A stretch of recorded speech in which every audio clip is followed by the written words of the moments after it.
rabbit out of his hat in order to win this right now. Well, you didn't pull a rabbit out of your head. It was a big left I'm hand. live. B Bernie Marsh Shields in the Boxing. corner calling for it.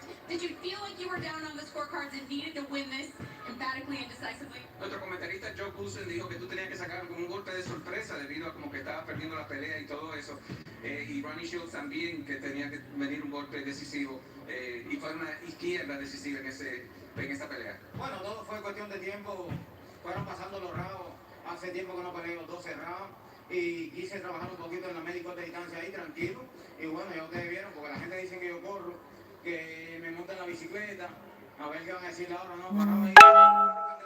Well, people were saying in other fights that I might get on the bicycle, that I run a lot. Well, that's not true.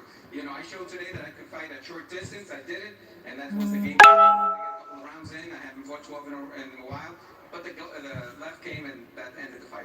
Was certainly in close distance, that's for sure. Congratulations on a great win here. Kenny, we'll send it back over to you. B Marsh Boxing live and direct, watching this Fox card PBC on Fox. Shout outs to Al Heyman putting Guillermo Rigondeaux on terrestrial TV so the whole country, United States, could watch the Cuban perform. You know what I mean? El Chacal.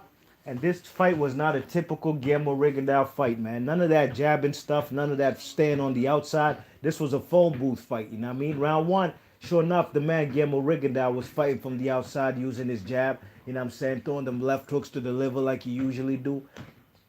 But in round two, it seemed like he was playing, excuse me, in the Julio Ceja's game plan, you know what I mean? The man was staying on the inside. It was a phone booth fight. Julio Ceja was throwing vicious uppercuts, you know what I mean? Guillermo Rigondeaux's countering back, you know what I'm saying? Only problem is, as you already know, Guillermo Rigondeaux, he's a master counterpuncher, you know what I'm saying? A guy who can outwork him, you know what I mean? Who has a higher punch volume, could probably defeat a guy like Guillermo Rigondeaux, because Guillermo Rigondeaux is looking for the perfect punch, you know what I mean? And that was what was happening from rounds 2 and 3, you know what I mean? Guillermo Rigondeaux was on the inside, but Julio Ceja was landing more punches, body shots, uppercuts, left hooks. Guillermo Rigondeaux got a chin, man. He took some mean shots in there, you know what I'm saying, and he gave some back. But I had to give rounds 2 and 3 to the man Julio Ceja, you know what I mean? Round 4 and 5, I gave it to the man Guillermo Rigondeaux. I thought Guillermo Rigondeaux landed the cleaner shots. His left hand, especially when he would, get a little distance to throw the left hand in a perfect shot. You know what I'm saying? But the man Julio Ceja was just a relentless fighter, man. Flat-footed. Rigo was flat-footed in this fight too. You know what I mean? But rounds 4 and 5 was all Guillermo Rigondeaux. You know, Guillermo Rigondeaux was landing the left hand and the uppercuts, you know what I mean? And even busted up Julio Ceja's nose. Julio Ceja was bleeding, I think maybe from round 4. And that's when Guillermo Rigondeaux smelled blood and he was landing some shots, you know what I'm saying? Round 6 and 7, I gave it to the man Julio Ceja, you know what I mean? Guillermo Rigondeaux was on the inside, but Julio Ceja was outworking him, landing more shots. But Guillermo Rigondeaux was landing some mean left hands, you know what I mean?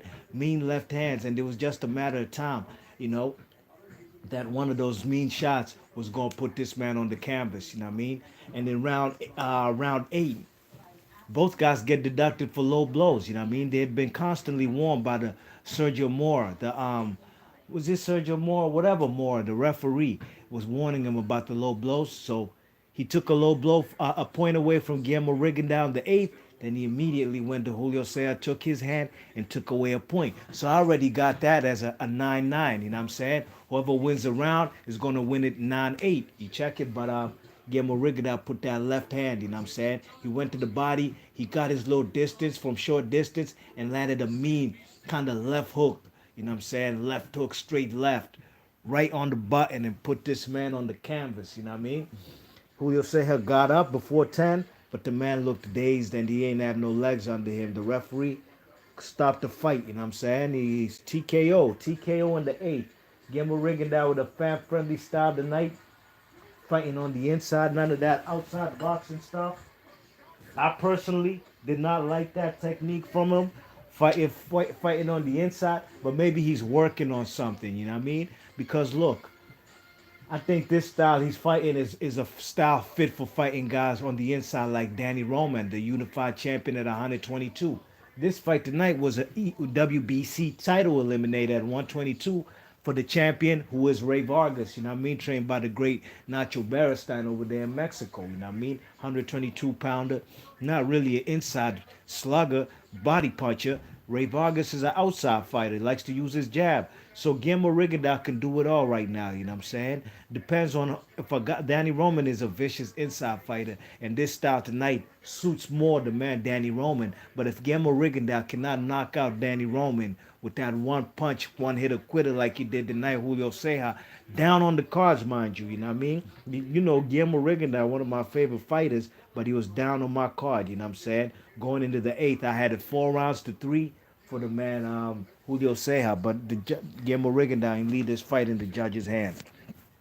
Mike 104 says Rigo is my favorite. You ain't alone, man. Rigo is one of my favorites too, if not my favorite. I told you I like southpaws. I don't know why I like these 40-year-old southpaws. Manny Pacquiao, Adonis Stevenson, Guillermo Rigondeaux. I need to stop liking these 40-year-old southpaws, man, because tonight was a kind of tense fight. You know what I mean? Emotional roller coaster. I didn't know if the man Guillermo Rigondeaux, I didn't know what he was doing because this was not his type of fight. Mike 104 said, I missed the fight, man. I feel for you, dogs. Go ahead and try to look for a copy somewhere. You got to see this fight.